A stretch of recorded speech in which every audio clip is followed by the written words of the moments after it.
Good evening, everyone, and welcome to City Council our work session. Excited to talk about the budget here today. I know we have Councilman Ely, who is going to be participating via remote means. Seeking a motion to allow Councilmember Ely to participate in the meeting from remote location through electronic communication means. Councilman Ely is unable to attend the meeting due to a personal matter. So moved. Call the roll. Mayor Jones? 4. Councilman Long? 4. Vice Mayor Bethany? 4. Councilman Coleman? 4. Councilman Harris? 4. Motion carried 5-0. Thanks. Over to you, Alan. Thank you, and good evening, Mr. Mayor, members of City Council. Today, I'm pleased to present the FY 2027 City Manager's Recommended Operating Budget. As we have talked about the overall development of the budget and really tried to work very closely with Council to increase, coordination of both your strategic initiatives and our professional guidance and expertise to advance those issues on an annual basis. Formulation of the operating budget is a source of great pride for the administration as well as the budget team, all of those who are involved in compiling this document on an annual basis. The FY 2027 budget development work began as the current budget was adopted, continuing through Council's July and January retreats.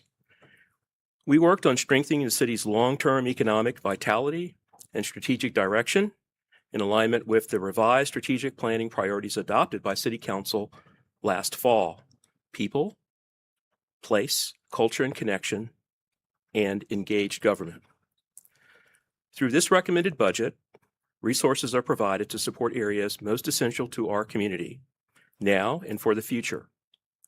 This includes fostering safe and connected neighborhoods, investing in strong and resilient infrastructure, expanding educational and economic opportunities, and sustaining a responsive and modern organization. Additionally, this budget includes several new initiatives aimed at assisting residents and neighborhoods. These are the development of the Resident First Housing Assistance Grant Program, establishing $1 million for a residential facade improvement grant program, establishing $500,000 for a neighborhood assistance grant program. While Lisa Cipriano, the Director of Budget and Evaluation, will give the specific details of the FY 2027 recommended budget, I want to share with you that this budget is based on maintaining the real estate tax rate of $1.18 per 100 of assessed value. There is one recommended user fee rate change for waterworks. The other user fees, stormwater, wastewater, and solid waste will remain the same for the coming year. The current boat personal property tax rate is proposed to be eliminated and substituted for a $15 annual registration fee. This is an effort to spark additional local revenue generation through competitive fees with our neighboring localities. Furthermore, the recommended budget provides an increase in the amount of $3 million to the school's operating budget. Also, it continues to invest in our employees by providing pay increases to both those in the public safety step plan and for general employees. To continue to be a pay leader on the peninsula, this budget includes increasing the current minimum wage to $18 per hour. This is a strategically built budget that addresses the needs of our citizens while operating within the revenue that we anticipate generating in the upcoming year. I'd like to remind you that at the end of our formal presentation today, City Council will be asked to vote on the proposed dates for the public hearings on the budget. These dates are Tuesday, April the 14th in the City Council chambers and Thursday, April 16th at the Denby Community Center. The City Attorney has placed the motion for dates at each of your places.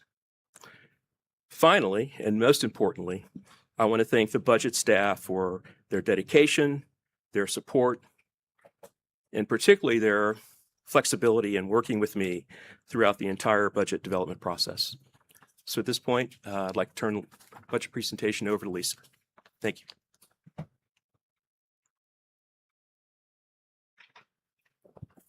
Thank you, Alan, and good afternoon. And you know, next to my birthday and Christmas, this is the best day of the year, right?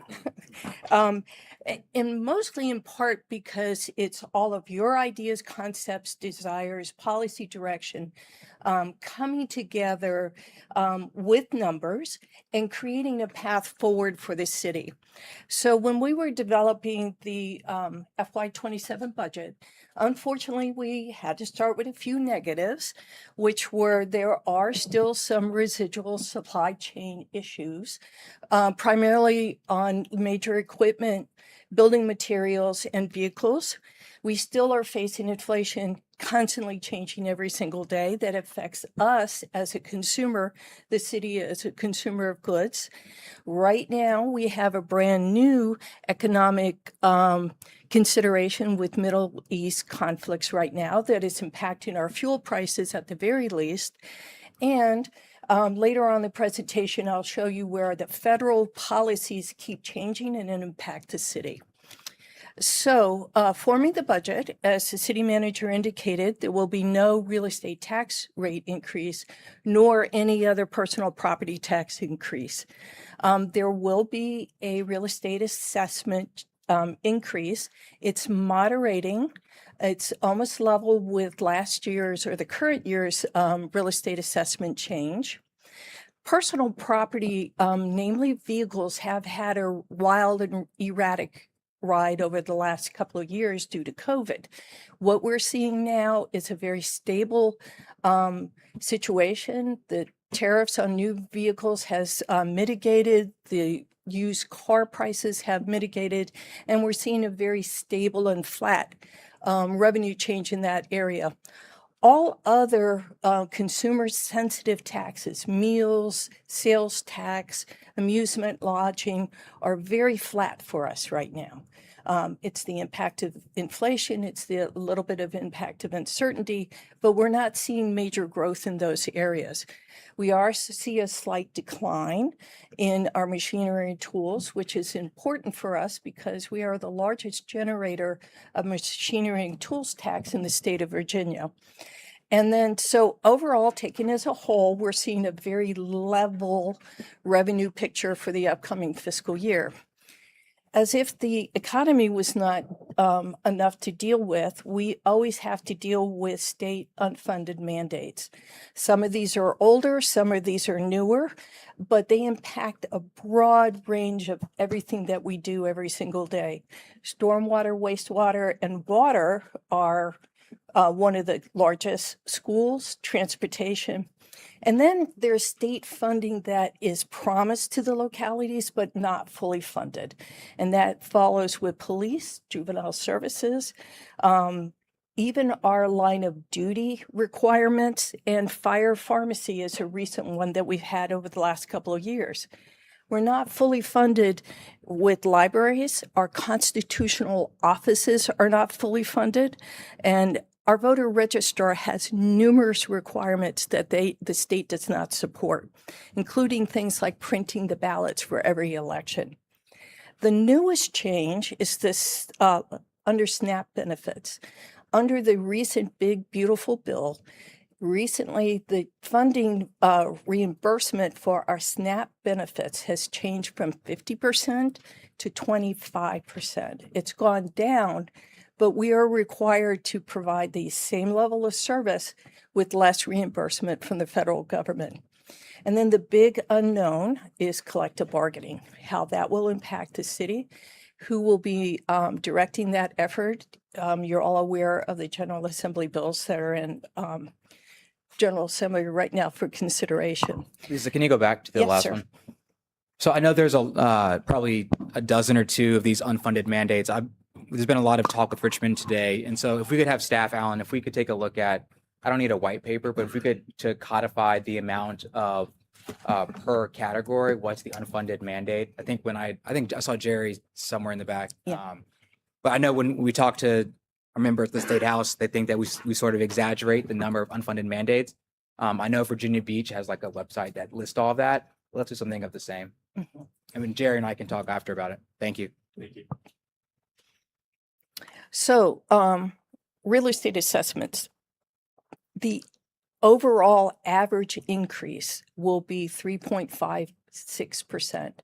For the current fiscal year, it was 3.78%. So we're still hovering around that same level, and all 8 categories of property taxable types all saw some sort of increase this assessment cycle. The tax rate will remain is proposed to remain at $1.18, and that generates $16.5 million in additional revenue for the city for the upcoming fiscal year. This is moderated by the number of applicants and the value of our disabled veterans tax relief that is also a state mandate. I want to make it clear that our veterans and our disabled military are very important to our population. We value them and we honor their service, but it does come at a price. As an example, just the difference between the levy that we had in December of 25 in January, there were 95 new approved applications at a cost of $1.5 million, just within that 1 month period. So our tax relief for disabled veterans is growing by $2.3 million to $10,815,000 for the upcoming fiscal year. So the net new revenue will be slightly more than $14 million. On to personal property tax, an item that's been discussed for some time was the appropriate use, level, and application of the boat tax that falls under personal property. The Commissioner of Revenue is required to assess boats.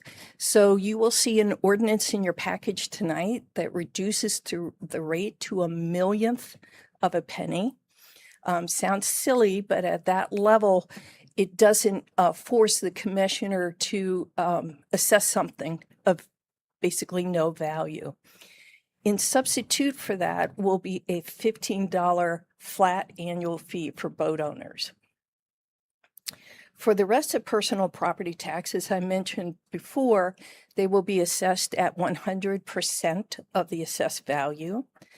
The value for cars and trucks, again, is very level, hovering around $35,000 to $36,000 for a new car. And our used car values have dropped from $21 million down to $18 million since FY22. Overall, we are seeing a increase in delinquencies. So while the real estate tax revenue, the personal property tax revenue is level, the increase of $3 million is really from delinquencies at this point. So the overall budget presented before you for consideration is $1,267 million. That includes the general fund, the school operating fund, the 18 special revenue and trust funds that include the fiduciary funds, the pension, LODA, and EDA, those types. We have internal service fund and enterprise funds, which are the waterworks, general services, health insurance funds, and our new healthcare fund.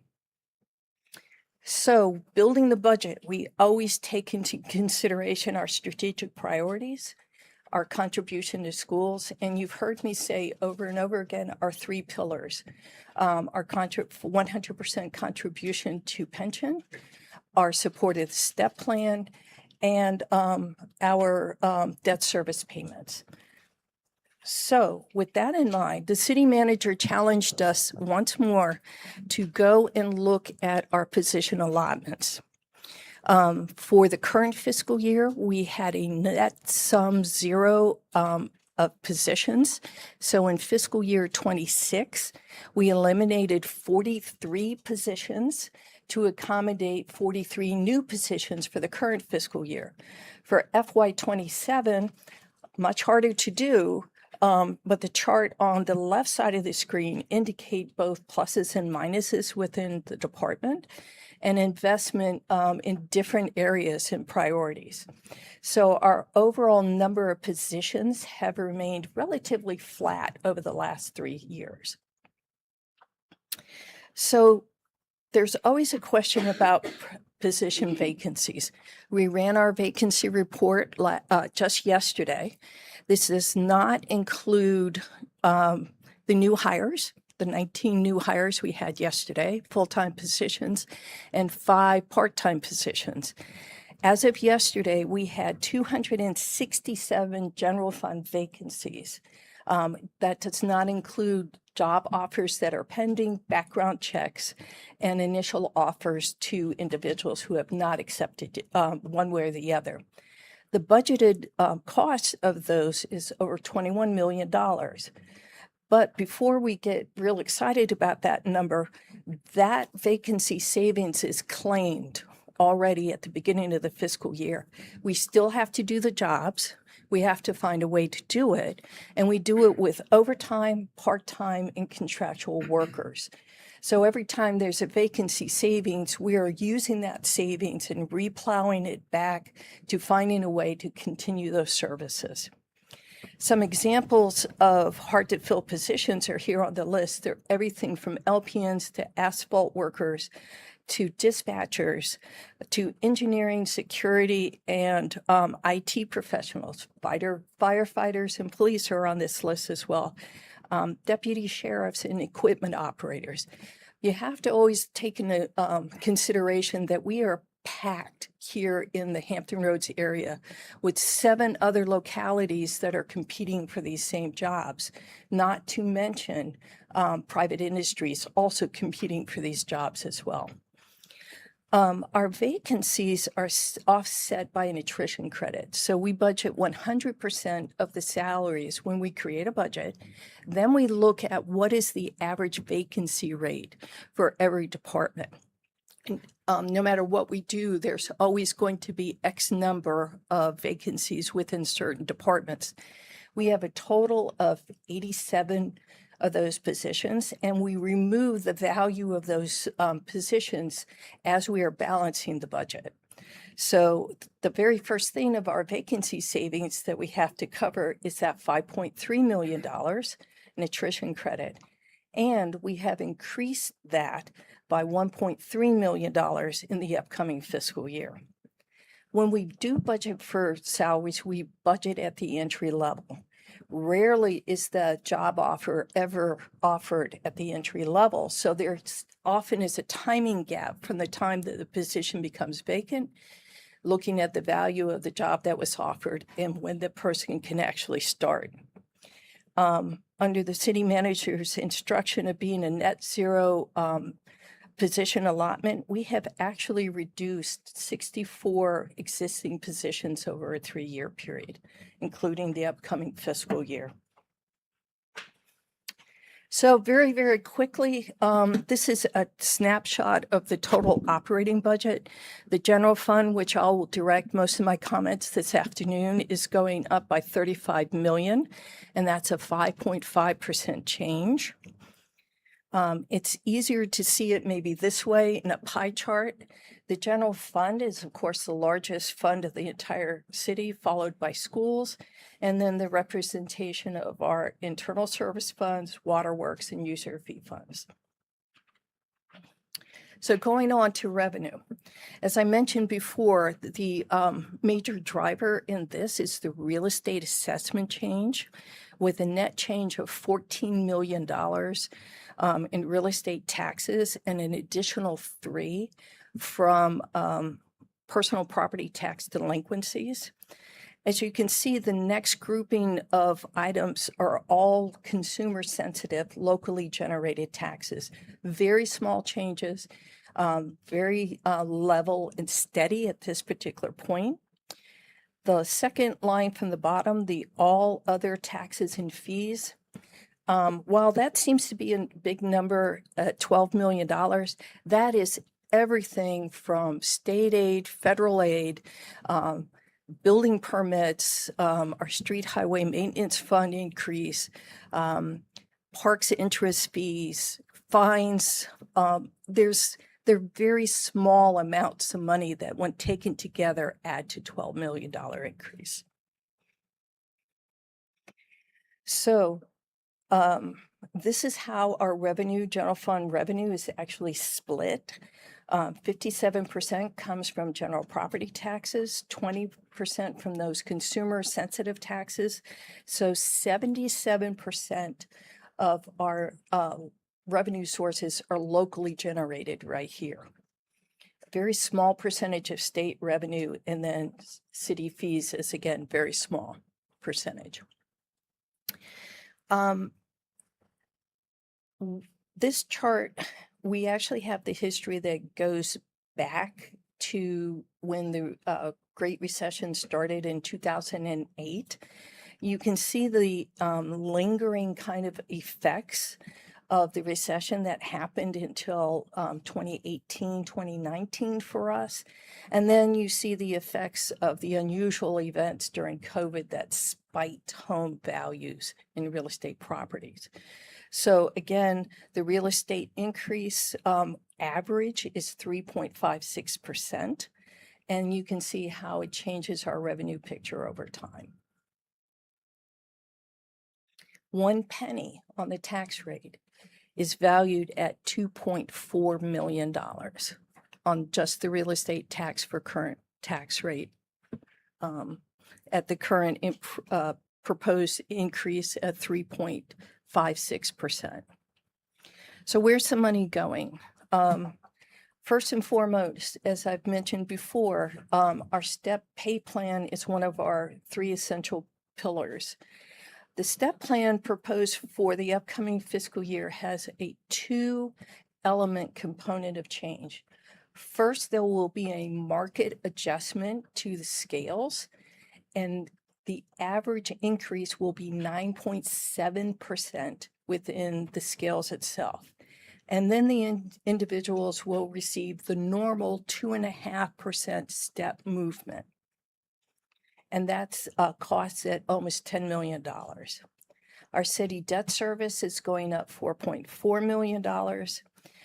The non-sworn salary adjustment to be effective in July is 3.5%. We have seen an increase in our health insurance premiums, but you've also heard our proposal for a employee health clinic, and we hope to see participation in that driving down the growth in the premium costs over time. We have a increased contribution to schools at $3 million, and our self-insurance premiums are increasing by $1.1 million. When we build a budget, we always look for opportunities to change and save money. We were able to find $3.4 million in operational efficiencies that are not included in this FY27 budget. And we will be looking for a way to fund $3.4 million with alternate funds in the future from our cash capital proposed 27 adopted CIP. Lisa, can you go back, please? Yes, sir. Just for city council. So right now, when you go to the school operations, I know we're giving them, I think the highest level ever. It's $3 million. They want an additional $5 million just for discussion as we go forward. And then for the city manager, I know on our side, we've been working on this, but we really need to get the school funding formula. We need to get out of the business of picking a number. I think the delay is not on our side though. So for this budget cycle, I would encourage, I think our people on members on the school board to really get this done for the next budget cycle. So Well, that was gonna be my question, Mr. Mayor, was about where are we with the school funding formula plan? I know we've been talking about it. we've pushed it as far as we can on our side. We need some movement on the other side, but we've done all that we can. I think with these numbers, and I'll give it over to the city manager. If we were to do the funding formula, they actually would receive more. So I think that's going to be impetus to actually move. And it's one of those feast or famine. If it's good in real estate years, feast. If not, it's famine. I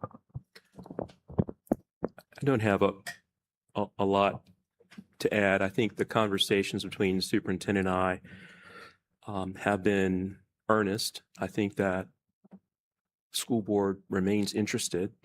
I don't know, how to sort of strike the catalyst factor, but I've tried to convey a sense of understanding about how the formula would work. And so what's advantageous to both the schools and the city as we go forward is to commit to the conversation early.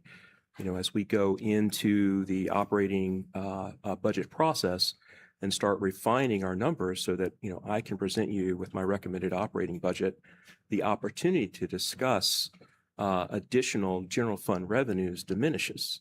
I've already been put in a position to commit those dollars. So it needs to be a commitment. Should the school board and should the city council remain interested in this, we should try to work hard to sort of strike an agreement early in the new fiscal year so that we can set aside the dollars in order to be able to increase their local contribution. So I think there's a general understanding about how it all works. Superintendent and I have scheduled additional conversations in the weeks ahead. So I'm hopeful that we can sort it out. One additional question. Is there like a date that would need to happen so that way when you go into the next budget process, you already have an idea of where what numbers you're going to be working with for the general fund for city services versus the schools? Yes. So some of that depends on our revenue forecasting ability to get far enough into the new fiscal year to clarify what the revenues are going to look like. But on a basic operating level, it would really behoove us to, work throughout the summer so that, as we start going into the fall, the commitment is there. We can figure we can back into the revenues, but the commitment is really what's important to be able to move the conversation forward. So I don't know if you want to, Lisa, if you care to add anything else.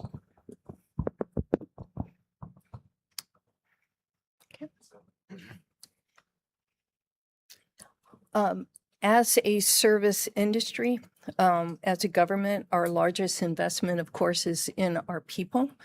And that's where the largest portion of our operating budget actually resides in cost. And for the FY 27 budget, it will be increasing fringe benefits and salaries by $26 million, the largest portion of our $35 million increase. And Another the way, majority of that's the for police and fire, sworn officers? Police and And fire, sheriff? Or no sheriff? police, fire, sheriff. Okay. 3.5% salary adjustment. And I don't believe that, yes, there is a slide coming up for other wage adjustments too. Thank you. Again, the largest portion of our operating budget at slightly less than 50% is salary and fringe benefits, followed by our contribution to schools. Our debt service is 7% of the general fund, and everything that is not debt, salary, or support for schools falls into slightly more than a quarter of the budget at 26%. So you're very familiar with our former and changing strategic priorities, but these are still the general concepts that the budget was built on. So very, very quickly, what's new for the operating budget? We are adding 20 firefighter positions and 8 police officer positions. We are transitioning the street homeless outreach team from a temporary pilot program to 3 full-time city employees to continue the effort. City manager had mentioned $3 million in additional funding to schools. And we are getting ready for SECRA to open in spring of 2027, a year from now. So we have prorated salaries and fringe benefits for 6 positions, 4 for parks and 2 for libraries, to create that new exciting environment coupled with Huntington Middle School. Workforce development is always important, and we are transitioning a part-time employee to a career specialist in our Office of Workforce Development. And City Council recently adopted a ordinance creating NNTVs. While it's a still new and growing effort, we will reevaluate the timing of the funding and community events as the board comes on and as a more directed program proposal comes forward from NNTVs.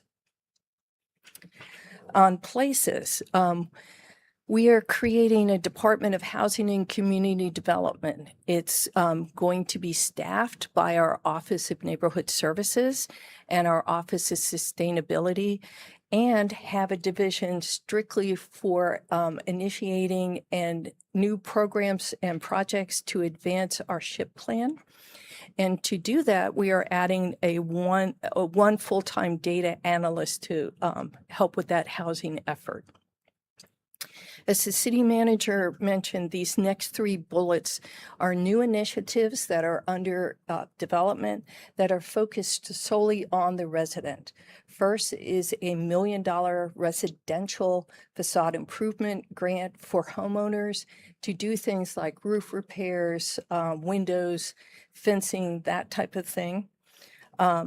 Very excited about this pilot income-based housing relief grant program that will start in January of 27.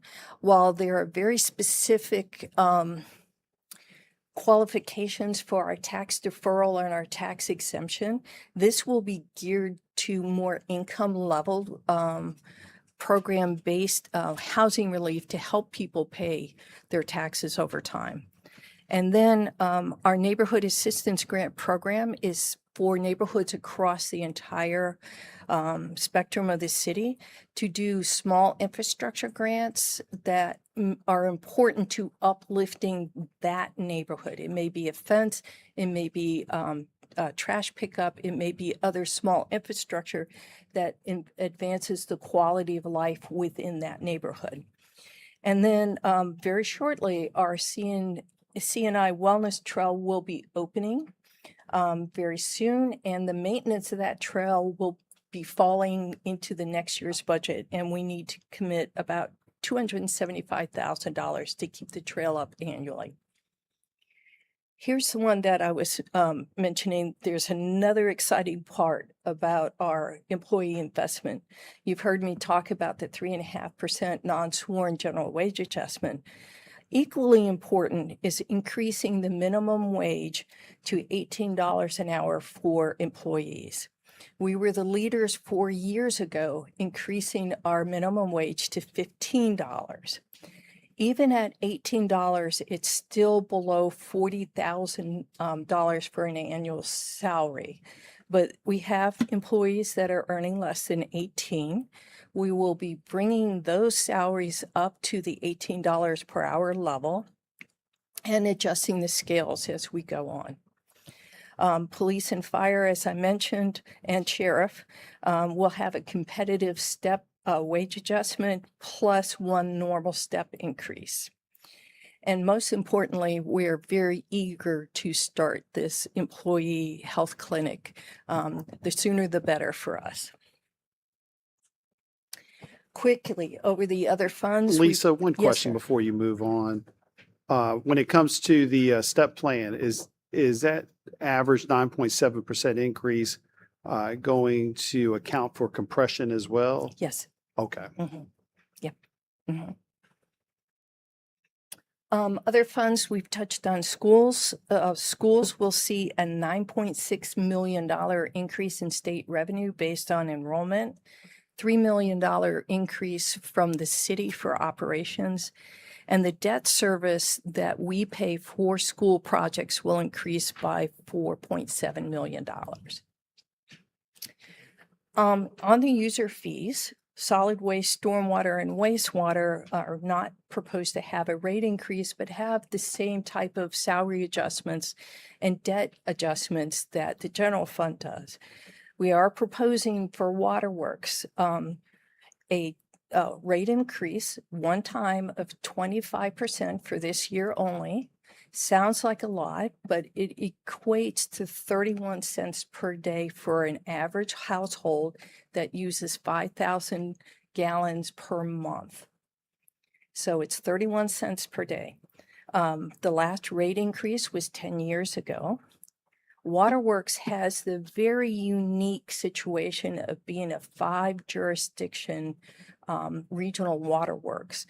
There are thousands of miles of pipe.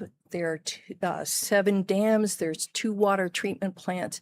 Heavy investment in infrastructure.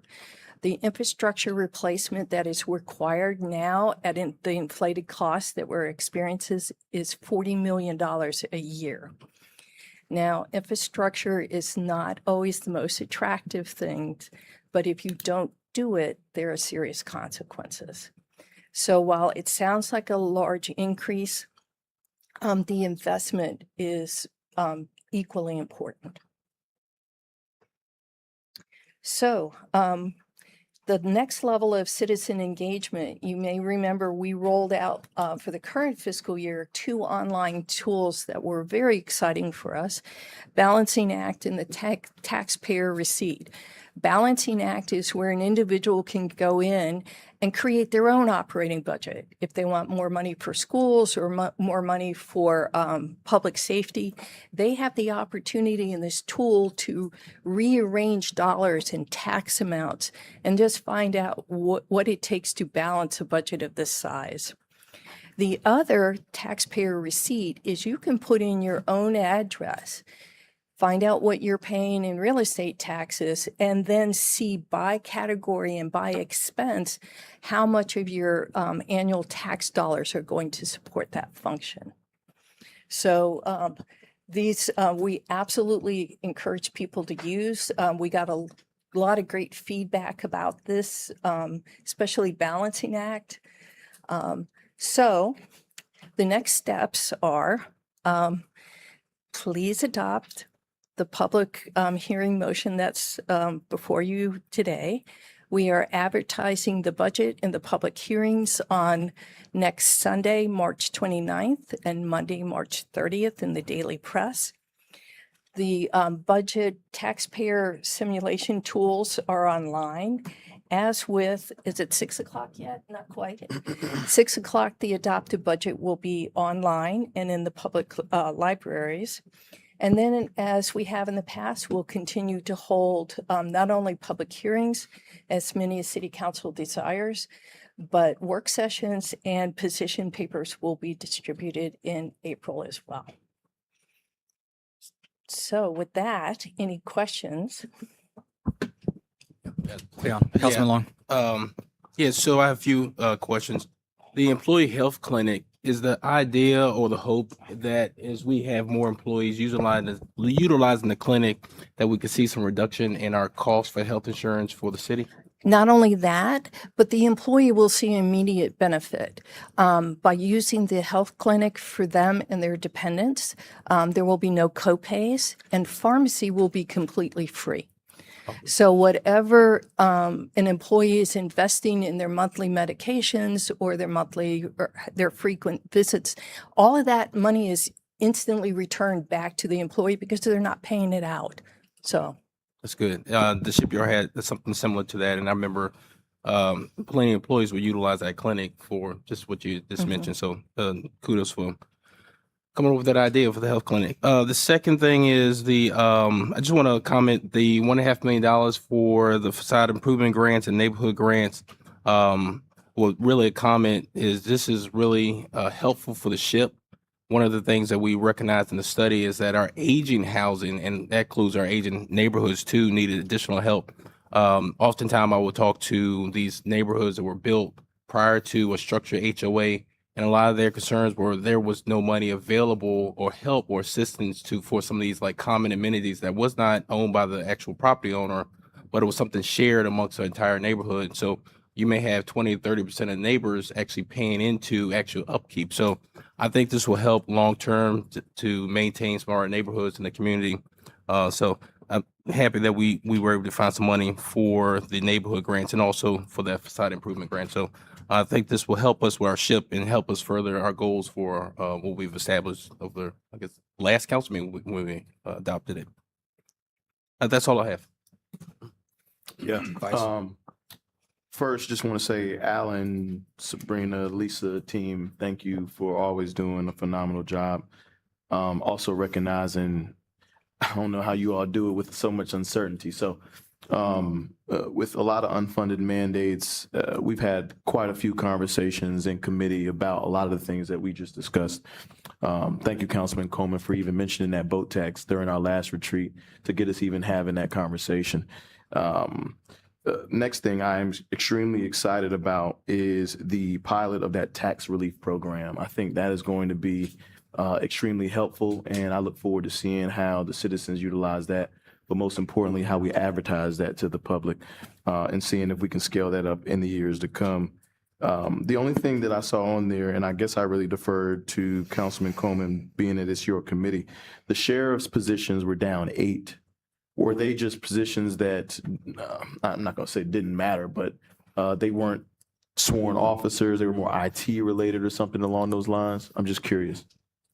So, yeah. So the sheriff, understandably, it's a very difficult job to do. Right. We are in the process of increasing the step for sheriff effective, I believe it's the April 3rd paycheck. We provide a jail stipend for individuals that work within the jail structure itself. It's still hard. It's very competitive with salaries. Right now, those 8 positions are temporarily reassigned to the police department. The sheriff has the ability to do overhires, and we're working very hard with recruitment, retention bonus, recruitment bonuses, and hope to close that gap.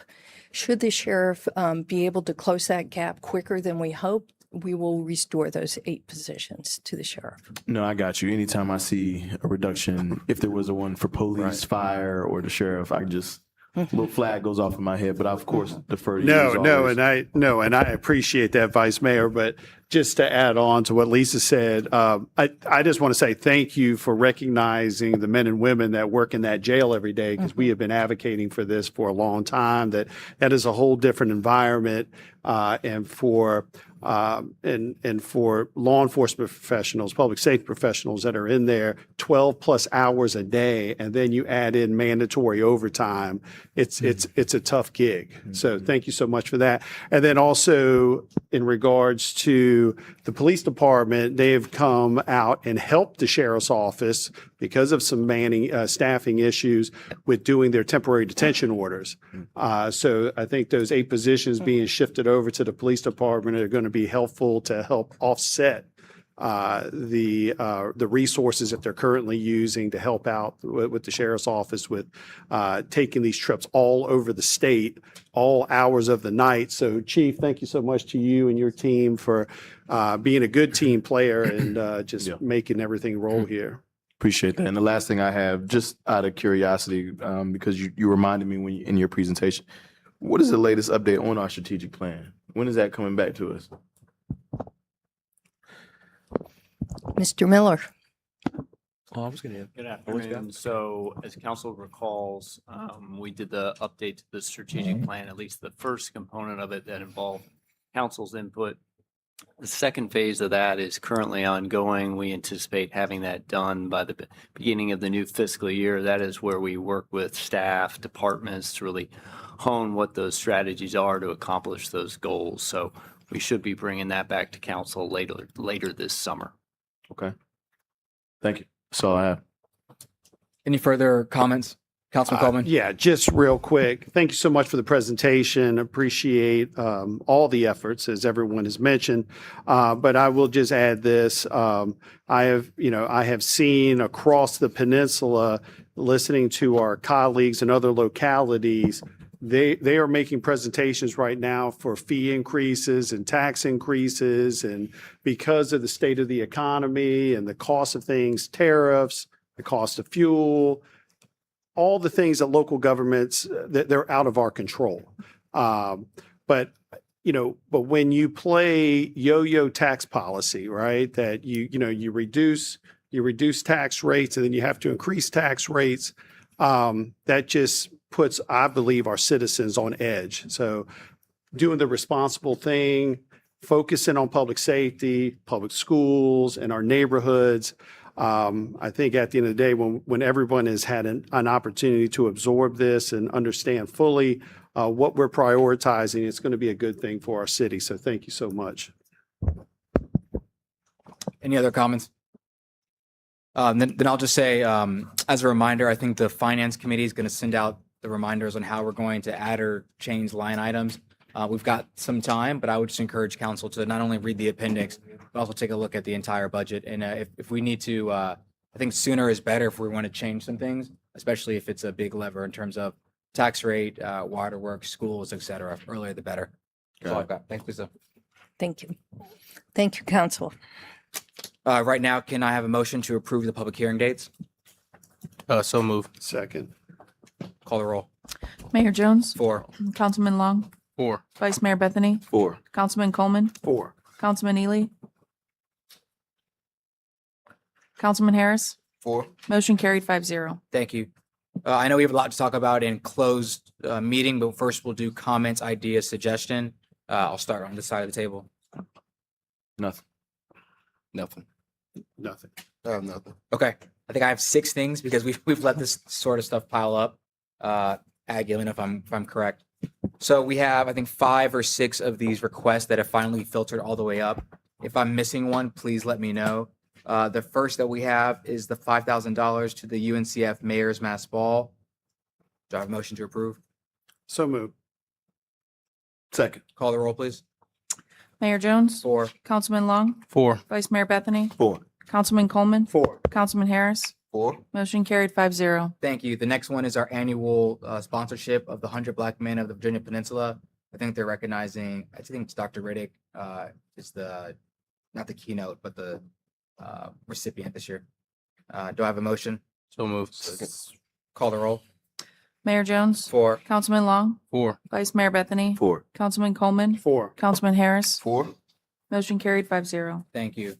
Am I going through the rest of these, Aggie? Or no, these are for later time? Those are just for introduction. Okay. Those are not signed. Perfect. Yeah. So once again, not voting tonight, but we have from, I think this is the Heritage High School Band that their trip that they're going on. They've asked for some assistance for next week.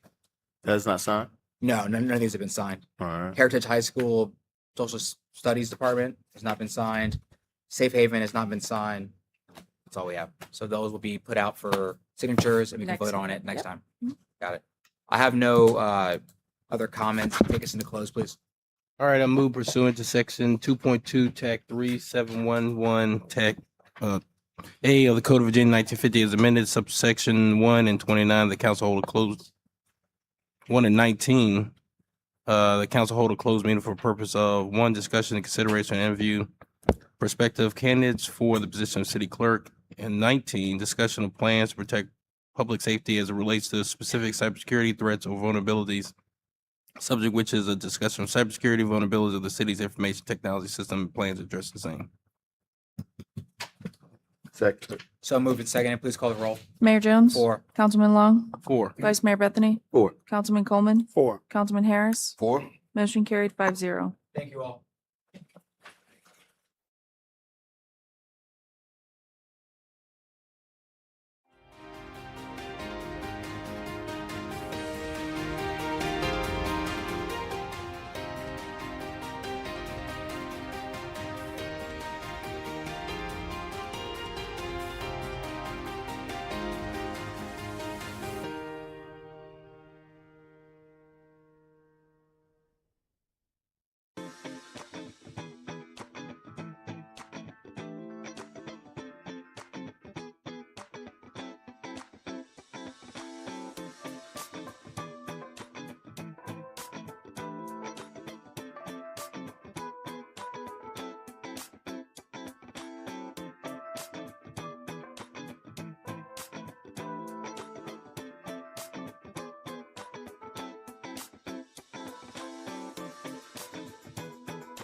Move that members of council certify that to the best of each member's knowledge, one, only public business matters lawfully exempted from open meeting requirements under the Virginia Freedom of Information Act.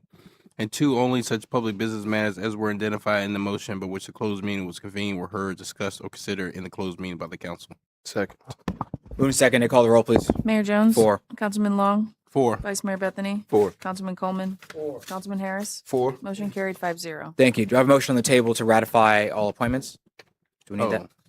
So Okay. moved. Yes. Second. Call the roll. Mayor Jones. 4. Councilman Long. 4. Vice Mayor Bethany. 4. Councilman Coleman. 4. Councilman Harris. 4. Motion carried 5-0. Thank you. We stand adjourned.